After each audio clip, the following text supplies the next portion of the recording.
संतो अचरज एक बहु भारी, कहो तो को पति आए। कबीर साहेब कहते हैं कि एक बड़ा ही अचंभा है, इस पर कौन विश्वास करेगा। सत साहिब कबीर साहेब कबीर बीजक में बताते हैं कि किस प्रकार व्यभिचार सभी जगह फैला हुआ है। किस प्रकार से एक स्त्री अपने पति को छोड़कर ससुर के साथ चली जाती है, किस प्रकार एक कन्या अपने ही पिता के साथ बावली हुई घूम रही है, किस प्रकार माता अपने पुत्र के साथ ही पागल हुई घूम रही है, उसी के साथ में रहती है। किस प्रकार भाई के साथ ही सासू चली जाती है। ये सब चीज़ें जो कबीर साहेब बता रहे हैं, क्या अर्थ है इसका। कबीर साहेब इशारा करते हैं इस संसार के व्यभिचार की तरफ। ये सब कौन है और ये जो इतना व्यभिचार है, ये सब किस लिए, किसकी तरफ इशारा कर रहे हैं कबीर साहेब, आज हम जानेंगे कबीर साहेब के बीजक के शब्द नंबर 5 और 6 में। तो कबीर साहेब कहते हैं कि हे संतो, सबसे बड़े अचरज की बात मैं बताता हूँ और स्वयं भी विचार करो कि जीव रूप एक पुरुष अनेकों प्रकार का और प्रकृति रूप एक नारी, वो भी अनेकों प्रकार की है। एक है पुरुष एक है नारी, ताकर करहूं बिचारा, एक है अंड सकल 84, भ्रम भूला संसारा।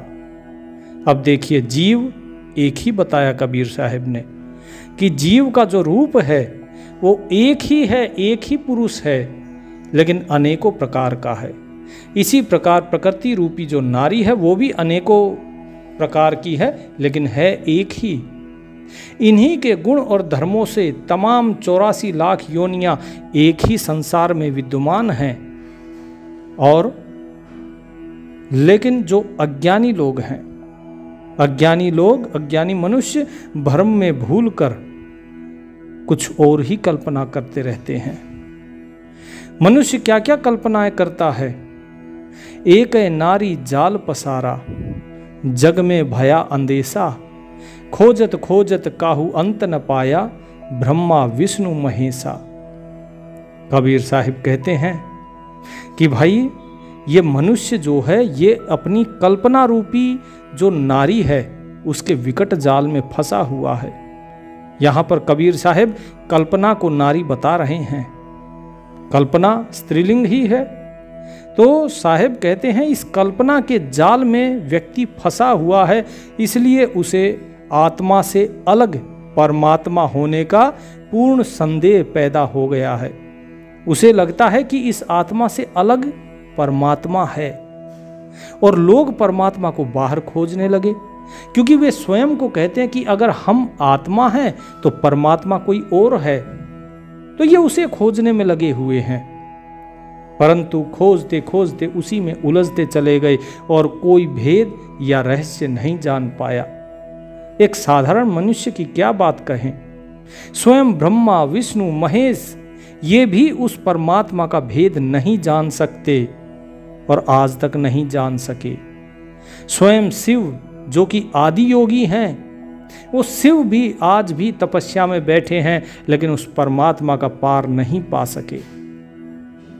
आगे साहेब कहते हैं कि नाग फांस लिए घट भीतर, नाग फांस लिए घट भीतर, मुँह से सब जग झारी, ज्ञान खड़ग बिनु सब जग जूझे, पकड़ न काहू पाई। संतो एक अचरज बहु भारी, कहो तो को पति आई। कि जो कल्पना माया रूपी नारी है, कल्पना क्या है, ये माया का ही तो रूप है। तो ये माया रूपी जो नारी है, इसके कितने गुण, 3 गुण। तो त्रिगुण का जो नाग फांस है उसको लेकर ये घूम रही है। कहां पर, मनुष्य के हृदय में बैठकर, और उसका आत्मविश्वास डगमगा गया है। किसका, मनुष्य का।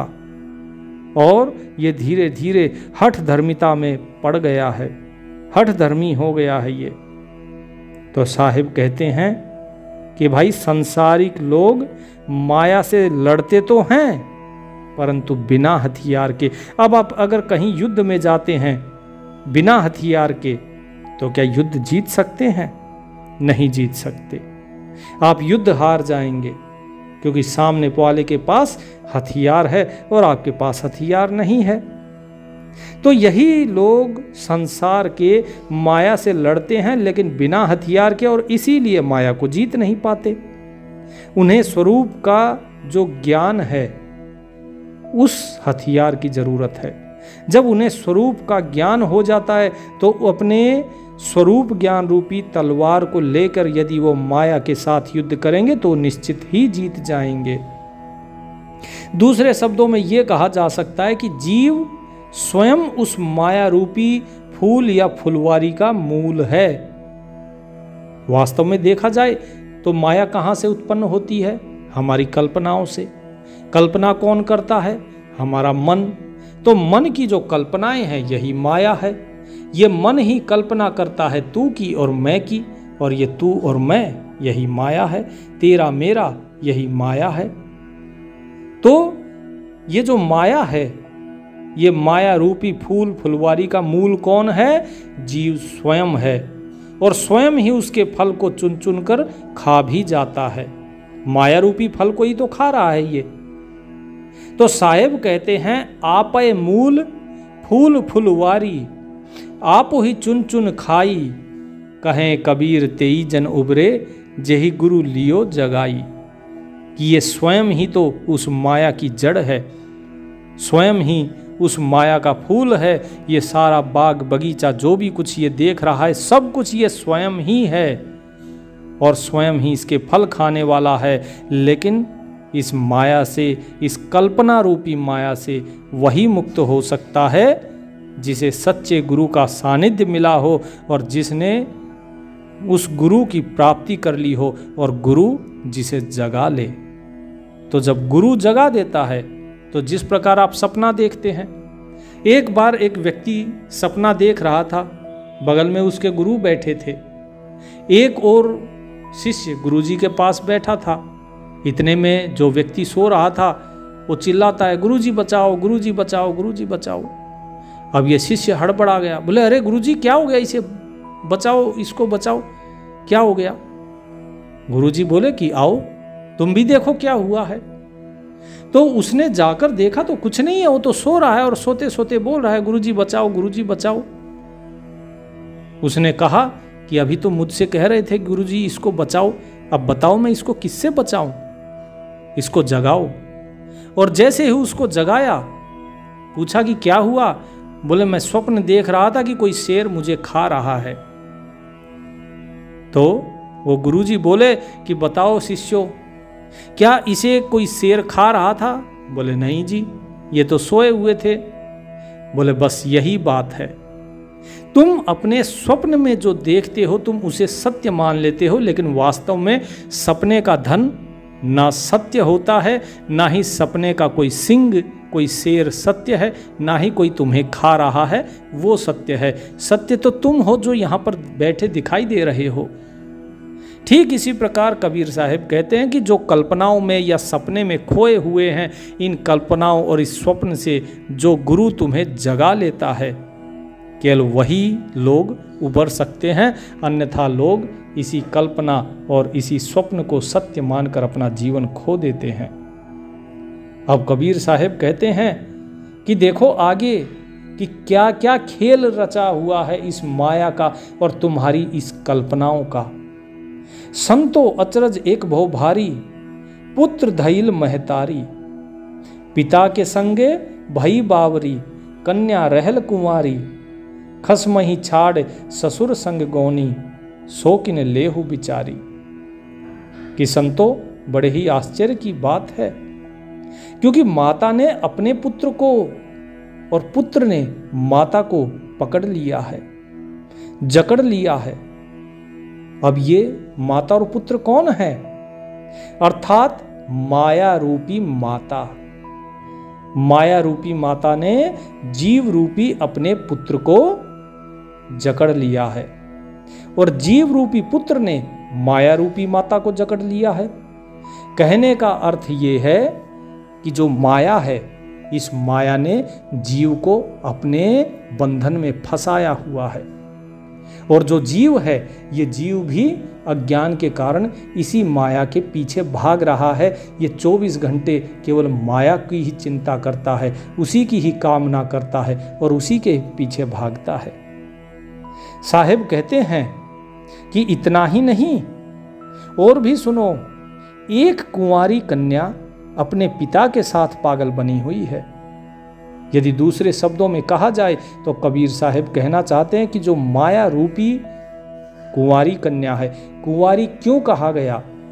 क्योंकि पूरी किन्हों न भोगिया इसका यही वियोग। यही है कि माया को आज तक कोई पूरा भोग ही नहीं पाया, और जिसे भोग ही नहीं पाया तो वो कुंवारी ही रह गई।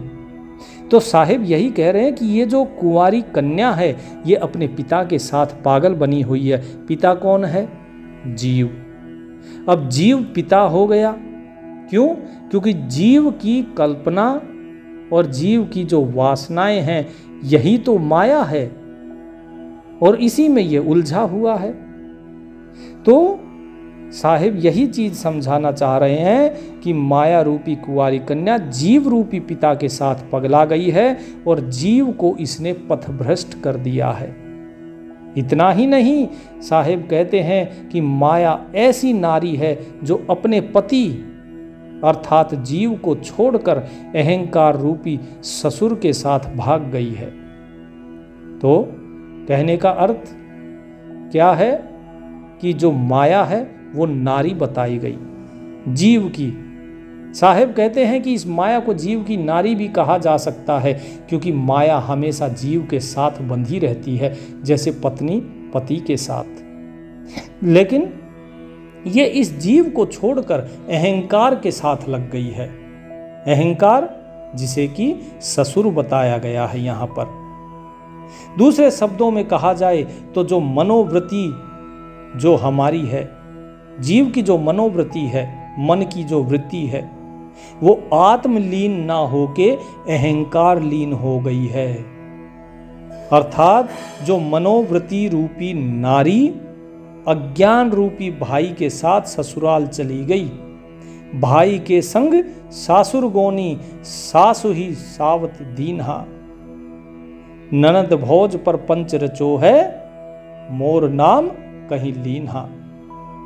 कि जो मनोवृत्ति है, इसे क्या करना चाहिए था? इसे लगना चाहिए था अपनी आत्मा में लीन होना चाहिए था, लेकिन ये कहाँ पर? ये अहंकार में लीन हो गई। इसीलिए जीव सुबह से लेकर रात तक केवल मैं करता है।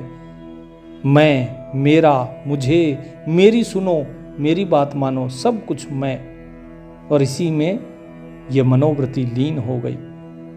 तो यही चीज बताते हैं साहिब कि मनोवृत्ति रूपी जो नारी है, ये अज्ञान रूपी भाई के साथ ससुराल चली गई। अब सांसारिकता जो है, यही इसकी ससुराल है, अर्थात अंदर ना होके ये बाहर देखने लगी मनोवृत्ति। तो यही चीज बता रहे हैं कि सांसारिकता जो है, यही उसकी ससुराल है। और सास कौन है? अब जो संशय रूपी जो कल्पनाएं हैं, तो वो संशय जो है वही है उसकी सास, और वो सास जो है वही इसकी सोत बनी हुई है और उसे दुख देती है। मनुष्य की मनोवृत्ति संशय से ही तो दुखी रहती है। मनुष्य क्यों दुखी होता है? उसके मन में संशय रहता है कि ये चीज सही है कि नहीं है। किसी ने कुछ ज्ञान बताया, बोले ज्ञान सही है कि नहीं है। कभी वो किसी के पास जाकर पूछेगा, कभी किसी के पास जाकर पूछेगा और मिलान करता रहेगा, इसने क्या बताया, उसने क्या बताया, गुरुजी ने क्या बताया था, अरे नहीं फलाने उस चैनल पे हमने देखा था टीवी में, उसने तो ऐसा कहा था। तो ये चीजें संशय पैदा करते हैं और इस संशय में ही तो व्यक्ति फंसता है और इसी के कारण व्यक्ति दुखी रहता है। क्या कहते हैं कबीर साहब? ननद भोज पर पंच रचो है मोर नाम कहीं लीन्हा, समधी के संग नाही आई सहज भई घर बारी, कहें कबीर सुनो हो संतो पुरुष जन्म भो नारी। कि कबीर साहब कहते हैं कि ननद और भौजाई का झगड़ा तो पूरे जग में प्रसिद्ध है, राग द्वेष रूपी ये ननद और भौजाई हैं। एक राग और एक द्वेष, यानी एक प्रेम किसी के साथ मोह और दूसरा है ईर्ष्या। और ये दोनों ननद भौजाई एक दूसरे से कहती हैं कि तुमने मेरा नाम क्यों लिया, और तेरा मेरा करके व्यक्ति को ये परेशान करती रहती हैं। अर्थात जो मनुष्य है वो तेरे मेरे में ही उलझा रह जाता है, वो राग द्वेष में ही उलझा रह जाता है। ये है ननद भौजाई का चक्र। समधी के संग नाही आई सहज भई घर बारी, कहें कबीर सुनो हो संतो पुरुष जन्म भो नारी। अर्थात एक नारी समधी अर्थात निष्पक्ष बुद्धि के साथ नहीं आई। तो यहां पे कौन है समधी? जिसकी बुद्धि निष्पक्ष है। बोले उसके साथ तो नहीं आई, लेकिन फिर भी घरबारी अर्थात संसारी बन गई। तो जीव की जो मनोवृत्ति है ये है वो नारी, अर्थात जो जीव की मनोवृत्ति है वो निष्पक्ष बुद्धि की बात नहीं मानती है, वो इस संसार की बात मानती है। वो चाहती है कि जैसे वो सोचे, जो मन को अच्छा लगे, केवल उसी की बात माने। लेकिन ये चीज तो गलत होगी। तो वही चीज साहेब बताते हैं। आगे क्या कहते हैं कि वो घरबारी होगी। संसार में जितने भी लोग हैं ये सभी संसारी बने हुए हैं, ये सब अपने मन को प्रसन्न करने में लगे हुए हैं, तो मनोवृत्ति संसार में लग गई है। कबीर साहब आगे बताते हैं कि नारी का जन्म किससे हुआ? पुरुष से हुआ। अर्थात अब नारी कौन सी? मनोवृत्ति रूपी नारी। ये जो मनोवृत्ति रूपी नारी है इसका जो जन्म हुआ ये जीव रूपी पुरुष से हुआ है, क्योंकि जीव के अंदर ही तो मन है और उस मन से ही वृत्ति पैदा होती है। तो मनोवृत्ति इसी जीव रूप से हुई, तो इसी से ये जन्मी है। अर्थात जीव रूपी जो पुरुष है स्वयं मनोवृत्ति रूपी नारी ने उससे जन्म लिया है। अब तात्पर्य यह है कि जो जीव मनोवृत्ति में रहता है उसका अनुभव करता है तो वो उसी में ही लीन हो जाएगा। अर्थात अगर मनोवृत्ति काममय रहेगी तो वो काम का अनुभव करेगा। अलग मनोवृत्ति जो है अगर क्रोध, लोभ, मोह, शोक आदि का अगर अनुभव करती है तो जीव भी लोभ, मोह, क्रोध का अनुभव करेगा। ये क्रोधी हो जाएगा, लोभी हो जाएगा। अर्थात मन की वृत्ति जिसमें लगती है ये जीव वैसा ही हो जाता है। तो इसीलिए साहिब क्या कहते हैं कि जो आपकी वृत्ति है इस वृत्ति को नाम में लगाओ। जब ये वृत्ति नाम में अच्छे प्रकार से रम जाए तो ये कहेगी सूरत, और जब निरंतर उसके साथ लगी रहे अच्छी प्रकार से, जब ये सूरत जो है ये लगातार लग जाए, निरंतरता हो जाए इसमें उस मालिक के नाम में, तो फिर ये परिवर्तित हो जाती है नृत्य में। कबीर साहिब कहते हैं कि भाई मैं कितना ही सच बोल लूं इस संसार को, लेकिन ये बात मानेगा झूठ की ही। कबीर बीजक के शब्द नंबर 7 में कबीर साहब बताते हैं कि संतो कहो तो को पति आई, झूठ कहत साच बनी आई। कि अगर मैं कहता हूं तो कोई विश्वास नहीं करता, उसे लोग झूठा समझते हैं जो भी मैं सत्य इनको बताता हूं। लेकिन उस दशा में जब साधक स्वयं पहुंचता है और वो स्वयं अनुभव करता है तो उसे केवल सत्य ही सत्य दिखाई देता है, फिर उसे मेरी बात समझ में आ जाती है। लेकिन जब तक व्यक्ति स्वयं अनुभव नहीं करेगा तब तक उसे मेरी सभी बातें असत्य ही दिखाई देंगी।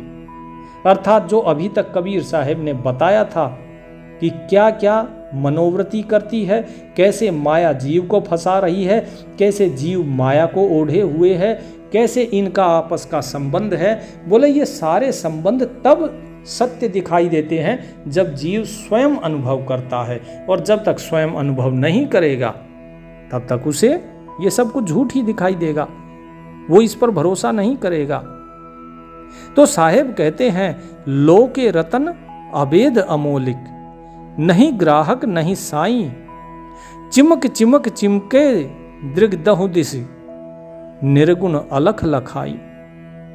साहिब कहते हैं कि हृदय के अंदर रमा हुआ जो चेतन, अखंड, अनमोल जो रत्न है। क्या बताया चेतन को साहिब ने कि जो हमारी चेतन आत्मा है वो क्या है? अखंड है, अनमोल रत्न है।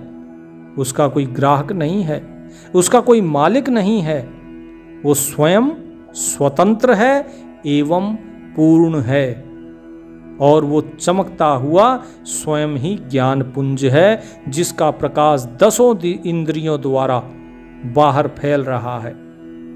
तो साहिब क्या कहते हैं, अब क्या समझा रहे हैं यहाँ पे कि पूर्ण कौन है? पूर्ण है आपका वो चेतन तत्व जो आपके अंदर है, जिसे कहते हैं आत्मा। हम किसको कहते हैं? बोले जी पूर्ण परमात्मा कहाँ है, पूर्ण गुरु, हर जगह पूर्ण पूर्ण शब्द लगा दिया लोगों ने। कुछ दिन पहले मैंने बताया था कि लोग प्रश्न करते हैं पूर्ण परमात्मा, और मेरा प्रश्न यही रहता है कि फिर अधूरा कौन है? अगर परमात्मा पूर्ण है तो क्या अधूरा परमात्मा भी है जो परमात्मा के आगे पूर्ण लगाने की जरूरत पड़ गई? तो साहिब कहते हैं कि पूर्ण आपकी ये आत्मा है, बस। अब जब आत्मा ही अगर पूर्ण है तो सब कुछ वही है, वो परमात्मा ही आत्मा के रूप में सभी के अंदर विराजमान है, जिसका कोई मालिक नहीं, जिसका कोई ग्राहक नहीं, वो स्वयं ही स्वतंत्र है, वो स्वयं ही ज्ञान पुंज है, तेज पुंज है, और उसी का प्रकाश हर ओर फैला हुआ है। 10 द्वारों में उसी का प्रकाश है, सभी 10 इंद्रियों में उसी का प्रकाश है। अब ये 10 इंद्रियां कौन सी हैं? 5 ज्ञानेंद्रियां और 5 कर्मेंद्रियां। इनके द्वारा वही प्रकाश बाहर फैल रहा है। स्वयं सतगुरु की कृपा से तीनों गुणों के द्वारा अतीत एवं अगोचर निज स्वरूप का बोध होता है। क्या कहते हैं साहेब? साहेब कहते हैं आप गुरु कृपा कछु कीन्हा, निर्गुण अलख लखाई, सहज समाधि उन्मनी जागे, सहज मिले रघुराई। आगे साहेब बताते हैं, जह जह देखो तह तह सोई, मन मानिक बेधो हीरा, परम तत्व गुरु सो पावे, कहें उपदेश कबीरा। कि जब वृत्ति जो है, वृत्ति जब निज स्वरूप में स्थिर होती है तब सहज ही समाधि लग जाती है, और जो दशा है वो दशा फिर उन्मुनी हो जाती है। अब ये उन्मुनी दशा क्या है?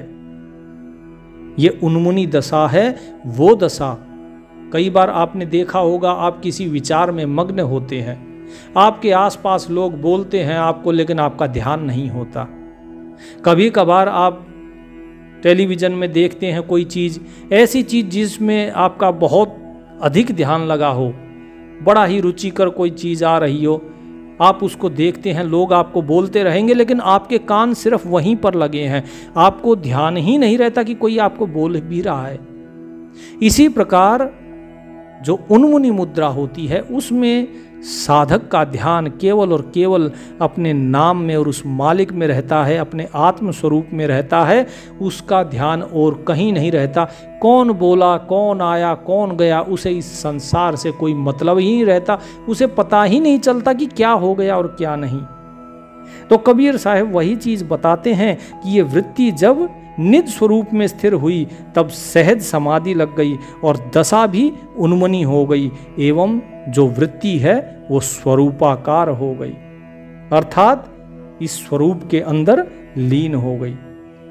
और जब लीन हो गई तभी जो निज स्वरूप चेतन रूपी जो राम है वो मिलता है। फिर जहां देखो वही दिखता है। कीड़ी से लेकर और हाथी तक, कीड़ी अर्थात चींटी, चींटी से लेकर हाथी तक, घर घर में, हर एक जीव में, हर एक प्राणी के अंदर, हर एक शरीर में केवल वो चेतन राम ही रमा हुआ है, केवल वही दिखाई देता है। जैसे एक धागे में पिरोए हुए मणियों के समान, यानी चेतन धागे में स्वर्ण मणियों को पिरोकर हीरा स्वरूप मानकर सदैव स्वरूप का स्मरण करता है। अर्थात जो साधक है, जैसे आपने माला देखी ना, माले में क्या होता है, मणि होते हैं, मणियों के अंदर धागा होता है। अगर वो धागा निकल जाए तो मणियों का क्या होगा, वो सब बिखर जाएंगे। क्या माला रहेगी? नहीं रहेगी।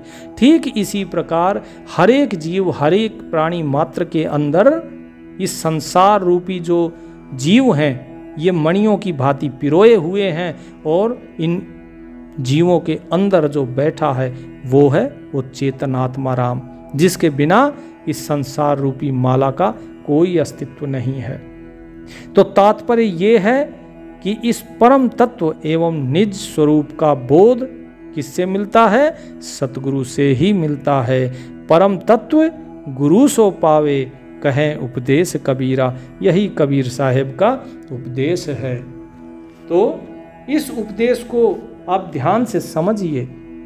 इसमें कबीर साहेब ने बताया है कि किस प्रकार से जीव फंसता है, किस प्रकार माया को ये ओढ़े हुए है, किस प्रकार से ये अनुभव करता है अपने चेतन राम का, किस प्रकार से ये जो इसकी वृत्ति है वो स्वरूपाकार होती है।